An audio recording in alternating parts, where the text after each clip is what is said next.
Right. Hi, everyone, and welcome to our Everest Base Camp Q&A. I'd love to tell you that this backdrop is real. Unfortunately, it isn't, but the picture is, and that is of stunning Kathmandu at sunset. Just a really quick one about some of the rules on how we run this Q&A. So we'd ask that you guys please keep your cameras and your microphones off for the first part of the presentation. We're just going to run through like a quick overview of the trip, the different days, how the trip is run. And we try to keep that as short as possible, and then we open the floor up to questions. The best way to do it is to drop your questions in the chat box, and you can even do that as I'm introducing the trip. As you know, so questions as they come, you can just drop them in, and then at the very end, we'll go through the questions one by one and hopefully answer all of your questions. The reason why we keep the videos off is just so that it just for connection, so that everybody can see me okay and actually get to see some of the stuff that we're trying to put out there. All right, so Everest Base Camp. It's obviously starting point is Nepal, and if for those of us who've never been to Nepal, it is one of the most incredible places on the planet. Starting straight away with Kathmandu, it's this super high energy town that's just really happening. It's a huge melting pot of culture. You've got like lots of religion, Hinduism, Buddhism. You've got so many different denominations happening over there, and at the same time, it's this paradise for those of us who are there for spiritual reasons, but also those of us who are there to want to go and explore the Himalayas. And really, there's no better starting point than Kathmandu. So I'm going to quickly share my screen here and kind of run through the trip bit by bit, and please don't forget to use the chat space to just drop your questions as you have them. Right, so hopefully technology hasn't failed me and you can see what I see, which is the cover of our Everest Base Camp full trek. Just so that you know, before I get started, I'm aware that we also do a short version of this trip. And I'll highlight the point at which the short version and the full trek deviate from each other. So don't worry about that. I will be letting you guys know how that goes. So starting point is Kathmandu, of course, and the way that we run the trip is that on the very first day we pick you up from the airport, and then and usually that's me personally, and we do a city tour of Kathmandu. And because different people are arriving at different times from different places around the world, we'll have a tour run from the morning until the evening, and as you arrive, you'll get to pick up where the tour group is. And just kind of see all the sites, including this beautiful big Buddha stupa, or the Buddhana stupa.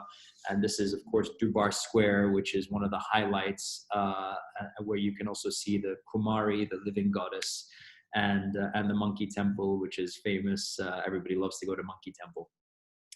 At the end of the day, what we do is we do a dinner, which is part of the experience for everybody. And there we'll have a briefing on what's going to happen for the subsequent days. And then after that, we just go back to the hotel. I'll do a gear check for everybody, and we'll try to get an early night's rest, because the following day we are heading to the helipad at the airport to make our way to Lukla. And so here's a map of, excuse me.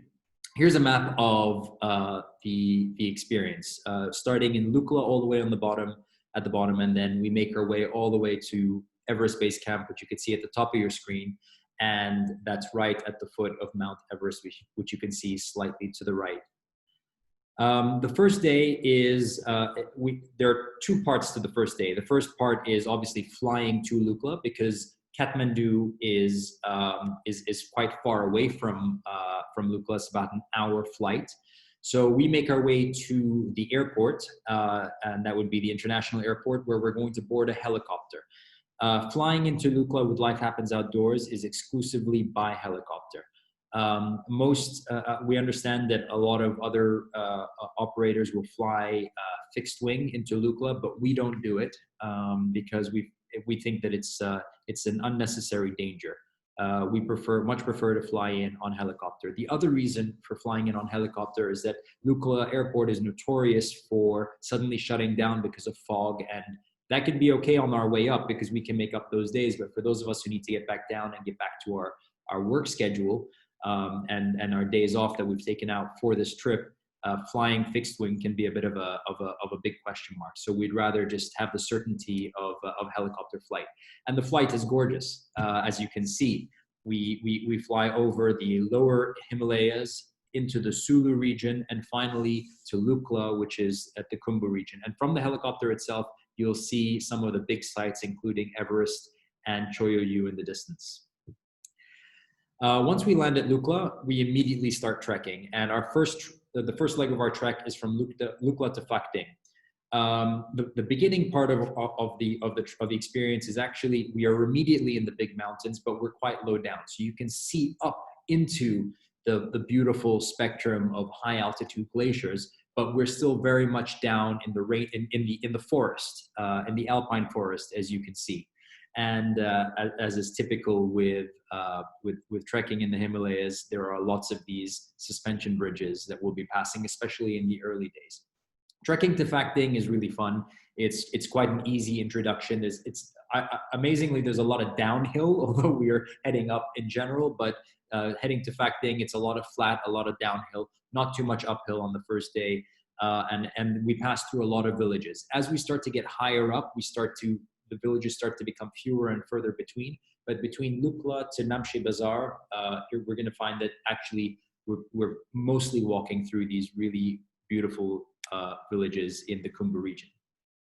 The second part of the lower altitude section is from Fakting to Namchi Bazaar, and that's a little bit different. Namchi Bazaar is a really interesting place, by the way. So you have to imagine it's 3 days, or 3 days into the experience, 2 days into the trek, and it's actually this crazy hub in the middle of the mountains where because all the trekking routes and all the mountaineering routes that are in this region going to Choyoyu or Amadablim or Everest Base Camp, they all pass through Namche. And so you actually have a North Face store, you've got a Marmot store, you've got coffee shops. It's really happening in Namchi Bazaar. It's a really cool place. But also as we trek up, you'll find that there's a lot of Tibetan culture because there's a big Tibetan heritage that came over from the Tibetan plateau.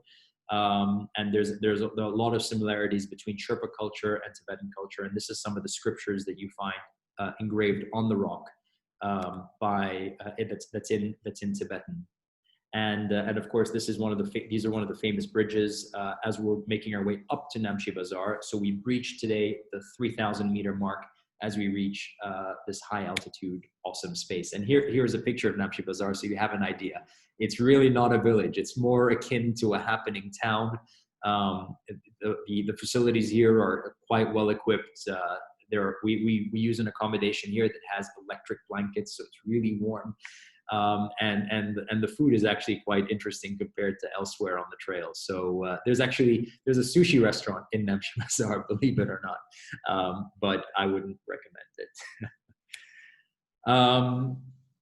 We actually spent 2 nights in Namchi Bazaar, so it's not just about the passing through like when we got to Fakting. We actually spent 2 nights, and that's for acclimatization. So it's to allow our bodies to get used to being in a high altitude environment. And for acclimatization, we don't just chill out in Namchi Bazaar itself. We do a little walk around the town and up into the higher mountains to a place called Everest View Hotel, where you actually have a view on Everest just above Namchi Bazaar. So it's quite spectacular, but we also use it as the time to rest. So we're not going to be trekking for too long. It's around a 2-hour trek. And then the rest of the day is just for us to chill out and enjoy the town. And then, so after 2 nights in Namchi Bazaar, we make our way to Tangboche. And Tangboche is home to a famous monastery. And it's quite famous amongst trekkers and climbers because we actually get to go into the monastery and attend a procession over there. If we're lucky, sometimes there's a festival happening and we get to see that. But if not, usually at 3:30, what happens is that the monastery is open, and you're able to see a Buddhist ceremony take place and get a blessing as well.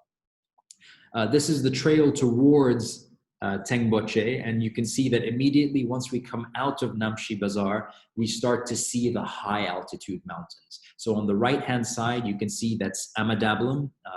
People often mistaken it for Everest because it really is an imposing freestanding mountain, but that isn't Everest at all. That's a 6,800 meter mountain.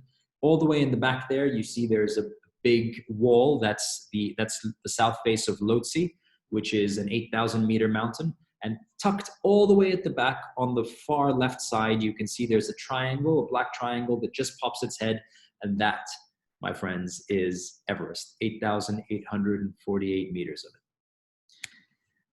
Walking along this day is quite beautiful as well. And it's very common in this area to see mountain goats. And I was lucky enough to catch this picture of one on our way up. And that's the Monastery of Tangboche. So you could see it really is something out of a fairy tale. It's a monastery surrounded by these gigantic mountains, and it really, you can't really make this stuff up. It's just incredible. We only spend one night in Tangboche before heading out to Dingboche, and in Dingboche, this is where we start to depart from the village atmosphere that we were used to on the previous days. Namshi Bazaar is kind of that barrier where it starts to get into the bigger mountains and the villages start to get smaller, but Tangboche is kind of like the border, if you like. After that, the settlements aren't actually villages. They're not permanently inhabited. Dingboche itself was originally a place where the locals would take their yaks for grazing. Now it's of course developed because of trekking, so that you have more accommodations there as well, but it isn't a place that's used or inhabited all year round, and you can feel that as you're getting there. The area starts to become less hospitable. We don't pass any more of those rushing rivers. There's no more greenery. You start to feel like we're getting to the higher altitude environment.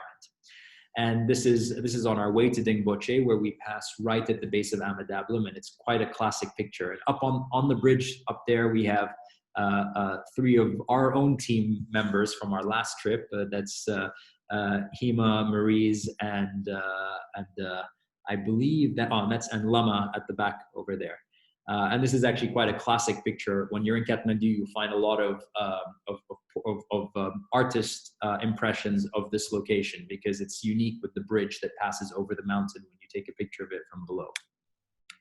And of course, this is us getting closer and closer to the Amadablam, and then beyond to Dingboche. And you can just see Dingboche down there in the distance. You can see it's quite a small town.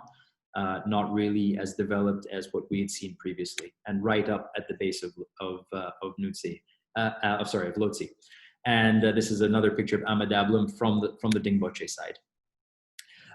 So we actually spend 2 nights in Dingboche, similar to Namshi Bazaar, and it's designed for us to be able to just acclimatize as well, because Dingboche is where we've reached the 4,000 meter mark for the first time on the trail. So Dingboche itself is at 4,400 meters. Which is really, really cool. But it's also a place where people start to feel like, okay, I'm not able to do things as easily as I normally can, and that's perfectly normal in high altitude. So we spend an extra night there just for people to kind of get used to it, feel comfortable before we move on. We also do a small light trek in the region, and depending on the conditions and the day, we'll decide where that goes. Sometimes we can go up to Chukung, which is right at the base of Island Peak, a mountain that we sometimes offer as a mountaineering trip, or we can just stay in the foothills of Dingboche, do a walk around, and then visit Cafe 448, which is a great coffee shop in Dingboche, which I love. So I know it sounds weird, 4,400 meters to go to a coffee shop, but there's one there, and it's pretty awesome. The following day is to Labuche. And Labuche is also it's another big milestone for us. We're going to be moving from 4,000 to 5,000, and we're actually going to be at the very end of the Kumbu Glacier. For those of you who aren't aware, the Kumbu Glacier is the famous glacier that actually sits along the Everest. And when climbers are going up to the summit, they have to traverse over the Kumbu Glacier. We get to do a little trek nearby to it, and actually the starting point, that little river down there, that you can see is actually where the glacier ends and the river that starts. And you have the Gokyo Pass, which is just overhead over there. And here you've got the Sholatse Mountain, which is another really beautiful summit on our way. So as you can see, the Everest region is just littered with these gigantic summits, mostly above 6,000, and of course many over even 8,000. And that's pretty spectacular. In Labuche, we spend the night. It's quite comfortable, actually. It's a very small place. There is no village. It's literally just a tea house and some yaks grazing around. And then from there, we walk, as you could see, we're walking just to the left of that white strip, which is the Kumbu Glacier, until we get to Gorakshep. It's actually not that big an altitude gain. Now that we've reached 5,000, our maximum altitude to Everest Base Camp is actually 5,300. So Gorakshep is just a pit stop for us where we have lunch. We drop our bags because that's where we're going to be spending the night. And then we take a bit of a rest and then continue on to Everest Base Camp and try to get there in the early afternoon. And so this is kind of on the way. To the right-hand side, you've got Mutsi, which follows us, and you've got the Pumori, which is right in our facing us as we're moving up along the Kumbu Glacier. Kumbu Glacier is actually tucked just behind the back of where Hima there is walking. It's the what he's walking on is what we call the glacier moraine, which is where the glacier actually ends. And there's the Everest from Everest Base Camp. So just as we're approaching Everest Base Camp, you'll start to see the big black pyramid that is Everest from the Nepali side of the border. And it's really a site that is something else. You're looking at the highest point on the planet. Something that is really just awe-inspiring. There are no number of words that I can use to describe this place. You'll see it for yourself and you'll understand. And finally, this is actually quite a classic picture. This is Everest and the south face of Nutsi. And this is actually from Caliphatar. So we have an option, which is part of the trip, but not everybody feels like they want to do it. And I understand that that's perfectly fine. Which is after we go to Everest Base Camp, we return back to Gorakshep. And then it's possible for those of us who are feeling up to it to trek up to 5,600 meters to the summit of Caliphatar. It's a dry summit and it's a very clear trail, so there's no climbing, it's just trekking. But you actually reach a mountaintop and you can watch the most spectacular sunset of your lives. Literally, the sun just the light just goes up and the mountains just disappear into darkness. And it's something really out of this world. It's also possible for those of us who want to do it the following morning and catch the sunrise to do it.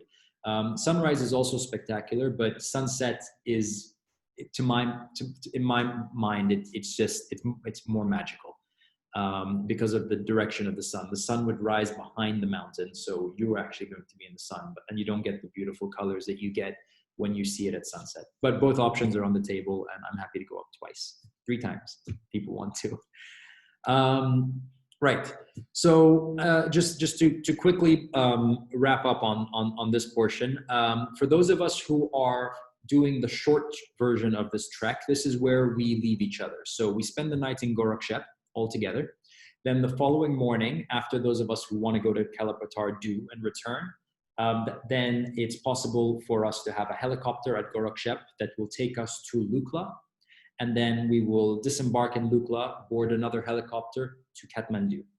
For those of us who are doing the full trek, which means that you're continuing from Gorakshep on foot back to Lukla, which would be the full thing.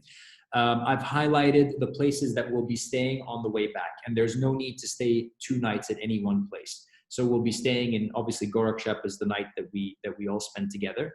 Then we spend a night in Dingboche, so we skip Labuche, go straight to Dingboche. You know, as we're going down, it's much easier to walk. We start to feel stronger, so the pace will feel much easier, and you'll actually find that you can go much further than what you were previously able to do. And then from Dingboche, we'll head to Tangboche, the monastery for a night over there, and then from Tangboche to Phakding, and then from Phakding we go to Lukla. Without spending a night in Lukla, we'll usually arrive around midday, early midday, and then we fly from Lukla back to Kathmandu. For those of, if we're able to get to Kathmandu early, then wonderful. We'll have some time to relax. And for those of us who still want to go and get souvenirs, that's possible. Remember that you can also get souvenirs on the trail itself. And then for the following day would be a departure day. So we'll spend one night in Kathmandu, and then we'll be shuttling you guys back to the airport depending on your departure time. For those of you who didn't catch the city tour on the way in, it's possible if you have time to do a portion of that on the way out. Otherwise, if you just want to go do some shopping or relax or go to a massage parlor or whatever, that's up to you. You can just let me know, and I'm always happy to arrange things for you. So that's basically it in a nutshell. I'm going to move into the question portion of all of this. So I'm going to start to go through some of your questions. Just feel free if you want to address me or Eli. Eli is marked as host on this, so you can address him personally and he can forward the message if you don't want to have your name attached to the question, or you can just write it in the chat group and that's perfectly fine, and I'll go through it one by one. So, right, we have a question about fitness level. And whether, okay, so is an intermediate fitness level good for Everest Base Camp, and how hard is it on the knees? Okay, great question. Everest Base Camp, it really is about, it's like most of these big trekking experiences, it's mostly a mind over matter game. So if you have a moderate degree of physical fitness, and what I mean by that is that you're able to carry yourself, you know, walking at a slow pace with a light backpack of no more than 4 kilos for several hours over varied terrain at a pace in which you can carry out a conversation. So that's how slow we're talking. We're not going to be walking any faster than that. Then it should be fine for you. If you feel like if you're nervous about your fitness level, there are certain things that we can recommend for you to do. One of the main things that I would say focus on, if you have a fitness regime that you're already following and that you want to kind of incorporate into your daily life, I would say focus on your core particularly, and on planks. Because the thing that tends to fail people before, everyone's always concerned about their legs and their knees, but what tends to fail people first is their lower back.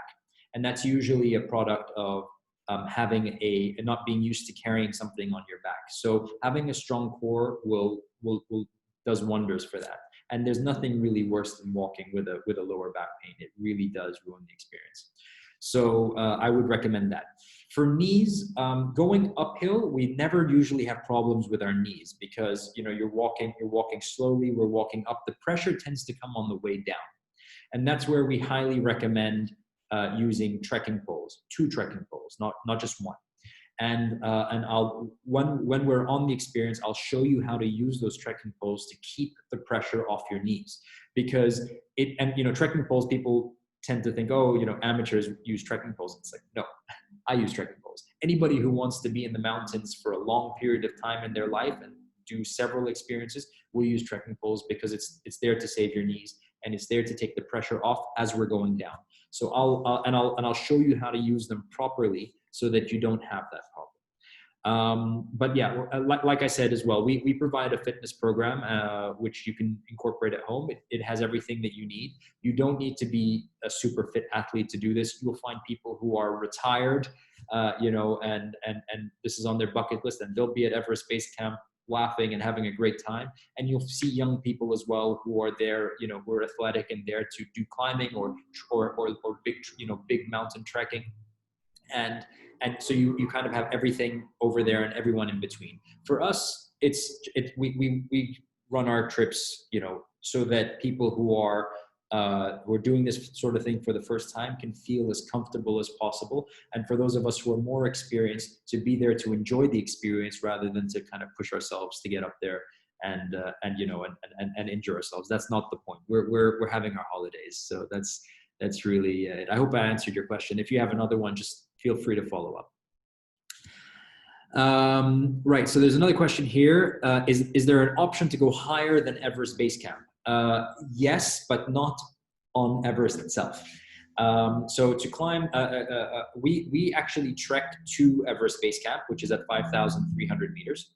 But like I said, we have the option to go to 5,643 meters, which is Caliphatar. Caliphatar is a dry mountain, so it doesn't require any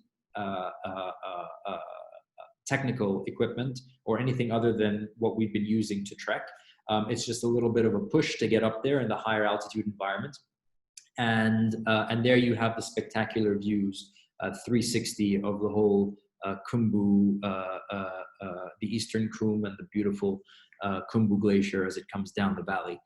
What I would, for getting onto the glacier itself, going up to Everest, that's a different thing altogether. That's where we go into mountaineering. And we do have, at Life Happens Outdoors, we do have mountaineering itineraries.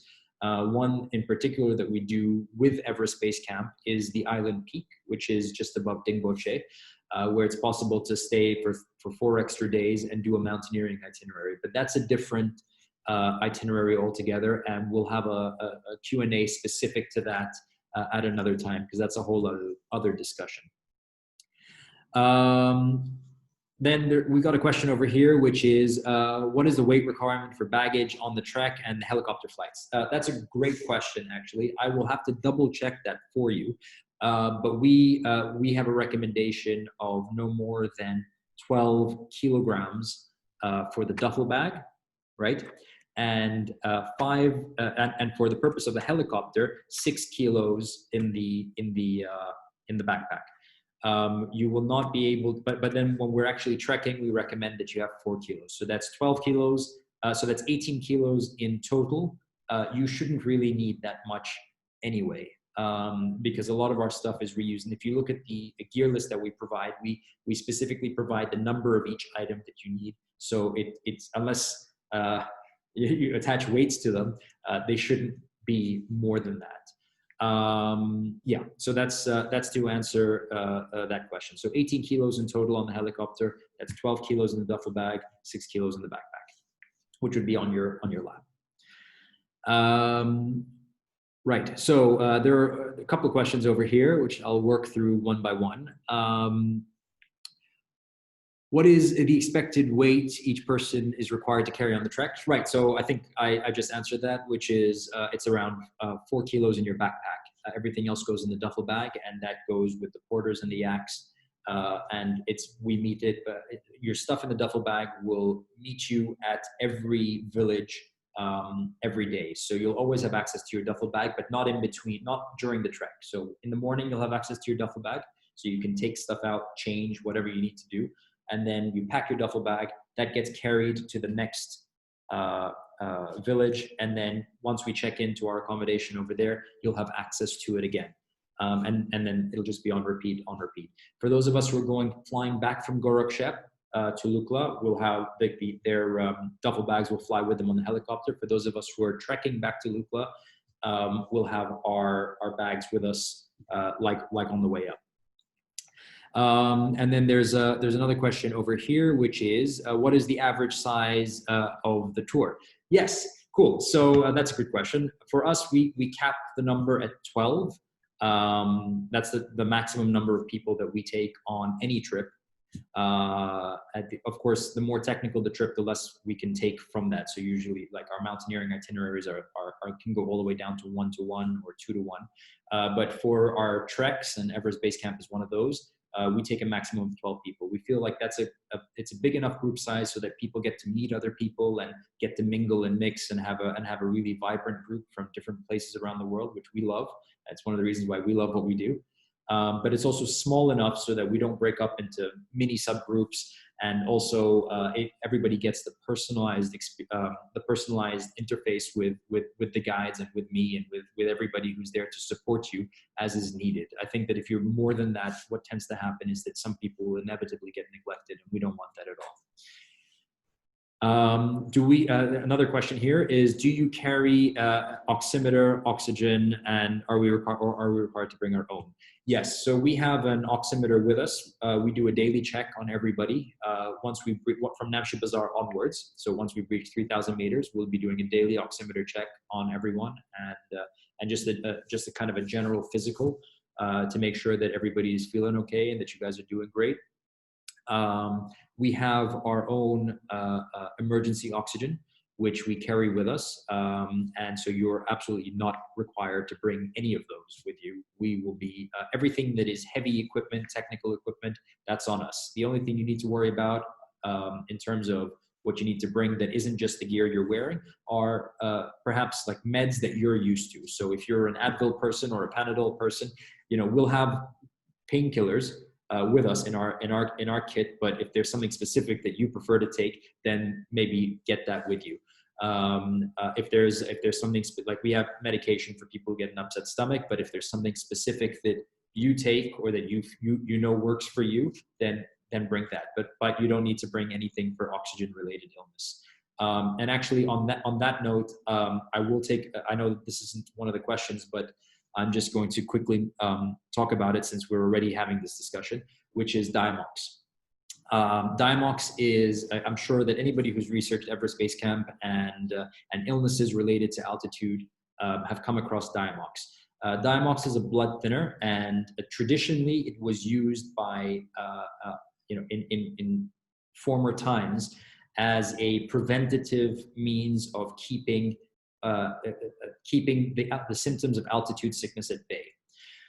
We don't allow Diamox on our trips except for emergency use, and that would be administered by a team leader or guide. And the reason for it is because Diamox does not cure altitude sickness. What it does is it masks the symptoms. The cure to altitude sickness is to walk slowly, drink well, eat well, and if that's not working, stay at a lower altitude for a little while longer and then catch up. We have contingencies for all of these things. What is not the right thing to do is to, treat cancer with morphine. You're not feeling it anymore, but the cancer is still there, right? So same thing with altitude. It's like you mask the symptoms, but the situation is still there and it doesn't reemerge until you're in advanced stages, at which point it actually becomes dangerous. So we don't allow Diamox. We carry Diamox with us, but we don't allow anybody to have Diamox on them or to use Diamox without us being informed of it for that reason. So I just wanted to kind of get that out of the way because I know that it inevitably comes up. So another question is, where do we sleep? Tea houses or tents? We do tea houses all the way up to Everest Base Camp and all the way back. So at no point will we be using tents. The tea houses are really cool places. Of course, the higher we go, the more basic the tea houses become, but you'd be surprised. The Everest region has really developed. So I would say from Lukla to Namshi Bazaar, that's obviously your most comfortable. Namshi Bazaar is the most comfortable. And then as we start, the Tangboche is still pretty okay. Tangboche is good, actually. It's not as, like, it used to be quite rough. Now it's actually, you'll be pleasantly surprised. Once we get to Labuche, that's where it starts to feel a little bit less of like an accommodation that you would be able to, say, oh, this would be a cool place to go for a weekend. And it starts to become, okay, this is expedition, I get it. But all the tea houses have a common area, even up in the high altitude. So even in Gorakshep and in Labuche, you have a restaurant area, which is a common area. You have a 2x2 sleeping arrangement in rooms that have mattress and everything, and it locks. You have your sleeping bags, of course, and your sleeping bag liners, which are on the gear list. Don't expect to use the quilts that are there, and I wouldn't recommend it. Even though in some places don't have quilts at all, but some places do. I wouldn't recommend using them unless you're using them over your sleeping bag. And of course, there are toilets. The up to Namshi Bazaar, the toilets are ensuite. Amazingly, this is a new thing, by the way. This wasn't the case just a couple of years ago. And then after Namshi Bazaar, it's a common toilet, but it's actually quite clean. For any of us who've been to Kilimanjaro or to done any kind of trekking anywhere in the world where you have these common facilities, you'll actually be pleasantly surprised. It really is up to a higher degree of standard than you would expect. So are there any technical components to Everest Base Camp or Caliphatar? And Island Peak, okay, and the question about Island Peak, fine. So there is no, for Everest Base Camp, there is absolutely no technical component whatsoever. The technical component, the only technical gear that you have are your trekking poles. That's it. Outside of that, it's really a big walk, is what it is. If you want to continue on to, and for Caliphatar is the same. It's a more strenuous walk, more akin to Kilimanjaro, if you're familiar with that, going up to the top of Caliphatar. Everest Island Peak is completely different. Island Peak is a technical peak. The way we run our itinerary for technical peak is that we do the full Everest Base Camp trek, which is great for acclimatizing. And then we go back to Tangboche. That's where we'll depart from the rest of the group, head to Chikung for one night, and then to Island Peak Base Camp, spend 2 nights there doing the technical training, and then wait for the weather before going to the summit. And the summit of Island Peak is a 24-hour summit. So it's one in which we leave the camp and we come back and sleep at the camp. We don't sleep at a higher altitude camp. And there it is quite technical. You will have to have some technical know-how, but that's a different, like I said, that's a different discussion for a different Q&A. I don't want to get people talking about Island Peak because there's so much to talk about Everest Base Camp, and there's a lot to talk about for Island Peak. So we can have that discussion at another time at your leisure, of course. But also feel free to drop me an email if you like, and I can also answer your questions there. We have another question here, which is, do we take all meals at the tea houses? The answer is yes. We always eat at the tea houses. The tea house menu is a la carte, so you actually have choice every night of what you'd like to eat. Your meals are covered as part of the itinerary, and so anything that you choose on the menu is perfectly fine. We don't recommend eating meat after Lukla, because in the Kumbu region, it is forbidden to slaughter. So the meats that they do serve, and you'll see, steak on the menu all the way up to, Lebuche almost, or even Gorakshep would have some meat items on the menu. You have to bear in mind that it's highly possible that that meat was placed on the back of a yak at Lukla and then trekked for 7 days, without refrigeration. So look, without fail, anybody who's eaten the meat items on the menu has gotten sick. So we recommend the vegetarian options, and there are many. You'll find everything from local dishes to pizza and and pasta and even lasagna and kind of everything in between. But as is always the case in all of these places, eating the local dish is usually best for what it is that we're doing there, because the local dish is adapted to the climate that we're in, and it'll probably give you the best sustenance for what it is that we're trying to do. But yeah, that's a very long answer to a very short question. All of our meals are in the tea houses, and on days where we don't reach the tea house that we're sleeping in for lunch, we have specific tea houses that we stop at for lunch on our way, and we also stop at different tea houses to stop and have a tea break mid-morning and mid-afternoon if it's a particularly long day, like the day we go from Tangboche to Tangboche, which is a long day. We break up the day into 4 pieces, and we'll have a tea break in between and enjoy the view. So hope I answered your question. One more thing about meals. When we're in Kathmandu, so the first night that we're in Kathmandu, the meals are included as well. And there we go to a really cool restaurant, it's also a la carte, so you can choose whatever you want. And on the last night, we have a festival dinner thing that we do in Kathmandu, which is really fun. It's like a local Nepali traditional place with folk dancing and music and all of that, and that's also included. And also for water, because that question hasn't come up, but I do want to address it. We provide 3 liters of bottled water per day. And then of course you can purchase whatever you like over that. The reason why, as you go higher up, the water becomes more scarce. And what we prefer to do is stick with bottled water. I know that, and what you can do for bottled water is you can actually bring your thermos, and we will fill it up with 3 liters every day, because it's better than getting the plastic bottles, and that's just not great for nature. So they have these like big bottles that they have on those machines, and we can just fill those up, and that's perfectly safe bottled water. We don't recommend using the tap water. Of course not. Don't drink that at all. Don't even use it to brush your teeth.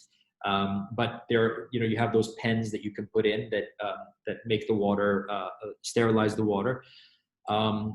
And my thinking around this is, and I understand that it's not necessarily the very like I understand that it would be met with some opposition, but using those pens, they will work most of the time.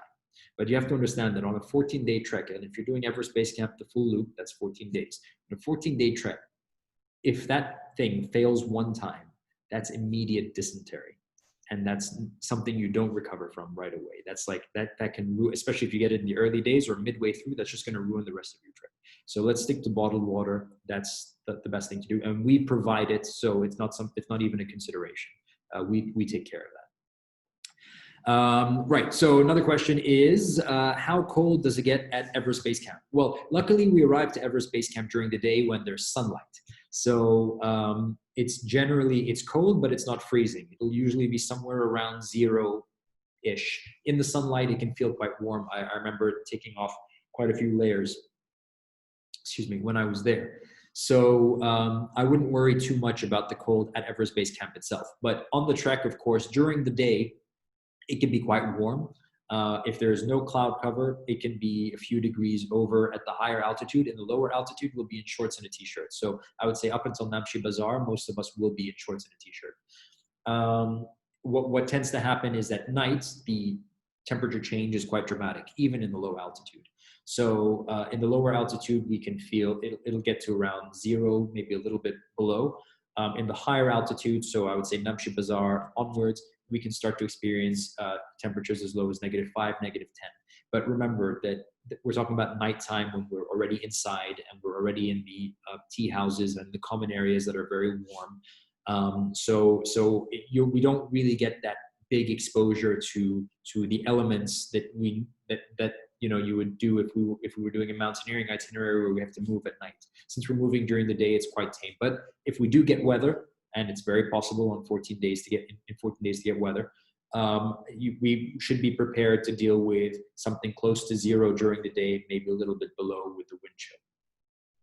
And the gear list has been kind of tailored to make sure that we deal with all of that. So just make sure that you stick to the gear list, and if there's anything that's not clear in it, just reach out to us and we will help you out. No worries. I got another question here, which is, do you recommend Camelback bladders at all for water on the trek? Yeah, okay, so Camelbacks, I do recommend them. I personally don't use them only because it's from my kind of mountaineering background. What used to happen is that when you've got the gloves on and things and you need to maneuver, and sometimes it can be a little bit annoying. And I personally never got used to it. So but I understand that most people don't share my opinion. And objectively, Camelbacks are very helpful because they're a way to drink. For those of you who don't know, Camelback is like a sack of water that you put into your backpack, and it comes with a straw that you can then sip at without having to actually pull anything out or unscrew your thermos. The only downside to a Camelback is just if you don't close it well, then you can reach and find all your stuff in your backpack is soaked. So just make sure that you get something that's easy to close, and it's very obvious when it is closed. The only negative to that, I would say is that you can use it on Everest Base Camp, but if you're ever doing a mountaineering itinerary, the water can freeze in the hose. So even if the water is perfectly fine in the bag, if you have frost in the hose, you can't access the water and you're carrying the weight. So that's the only reason why I wouldn't recommend it. But for Everest Base Camp, absolutely works. It's super efficient. It's a great way to always remind yourself to keep drinking when you have that thing that's hanging in front of you. So I would definitely recommend it to those of you who are considering it. That's yeah, absolutely. Right, so I'm going to, there are a few, if there are any other questions, please feel free to drop them in right now. Otherwise, I will start to wrap up. So if you think of anything as I'm doing that, please feel free to reach out. And if we weren't able to answer your questions today, just feel free to drop us an email at any time, and we're always super happy to have this discussion. Everest Base Camp is, Everest is Everest, right? It's the highest mountain in the world, and it's it's one of the most popular treks in the world for very good reason. A place like this doesn't just become popular because it's a trend. It isn't. It's a place that's been popular for decades, and it's really it really is a weird blend of culture and trekking and big mountains, and you really get to see history in front of you. Some of the biggest mountaineers that have existed walked on those same trails. They reached that same base camp, and they went up to some of those summits that you're going to see right up in front of you as we're doing these treks. And unlike other treks in the region, you are literally surrounded by some of the biggest names in the high altitude environment on the planet. It's not only Everest, it's Lhotse, it's Nutsi, it's Amadablam, it's Island Peak, it's Makalu, it's Cholatse, it's Tabuche, it's Lobuche, it's, Choyoyu. I can just go on naming the names of these mountains. And when you're there, you're actually going to see them, and you'll start naming them too, and you'll understand why they're names that you actually remember, because they're just so imposing, and it's something that's really incredible. But at the same time, it's a very doable trek. It's something that you can do if you can put one foot in front of the other and walk with a light backpack at a slow pace, and keep at a pace where you can keep a conversation. Then you can definitely do this trip. And I would say that if you, and the reason why we've broken it up as well is to allow people who can't do the 14 full days of trekking to actually have the opportunity to experience the Kumbu region, because it really is something spectacular. And that's why we've split it up into, you've got the full trek, which is the 14 days on the trek, and then you've got the half, which is that we take the helicopter back from Gorakshep. Thank you guys for coming and for humoring me. I love to talk about mountains. I love to talk about Nepal and the Himalayas in particular. This place has become a home for me, and I really can't wait to share it with you. Not just up in the high altitude, but I can't wait to share it with you down in Kathmandu as well. Take you to all the secret spots that I've discovered over the last few years, and show you around. And if you have any questions at all, just drop us an email or reach out to me personally. And if you need help with shopping as well, we'd love to help. So we can get you on the WhatsApp. You can send us pictures of what you're thinking of, and we can also throw you back recommendations, on the fly. We're not a very formal group. We love to just have, we're very friendly, and we just want people to really feel comfortable taking this step and having these experiences, because these are things that for us have, they've changed our lives, and we love it when we see people coming up here and slowly having those transformations in front of us. It's really something. So thank you very much. It's such a pleasure to have you. And somebody just asked me a really a good question, which, can you touch on the current state of the world? Well, there's one word, but I won't be able to use it right now. But I would say that, things happen for a reason, and I accept that. And I think you know, and that's one of the things that Nepal has taught me actually, is that there were so many times I wanted to come here and it didn't happen. And then eventually when it did, it happened exactly as I couldn't have imagined it would happen any other way. And I think that what's happening in the world today is something of the same sort. I know that it's very difficult to think of things like this. It's tragic, but you know, the world has its way, and hopefully we will have our experience together in the way that we were always meant to. All right, guys, that's it for me. Have a wonderful evening if you are on this side of the world, or have a great day if you're on the other side of the world, and see you very soon. Bye.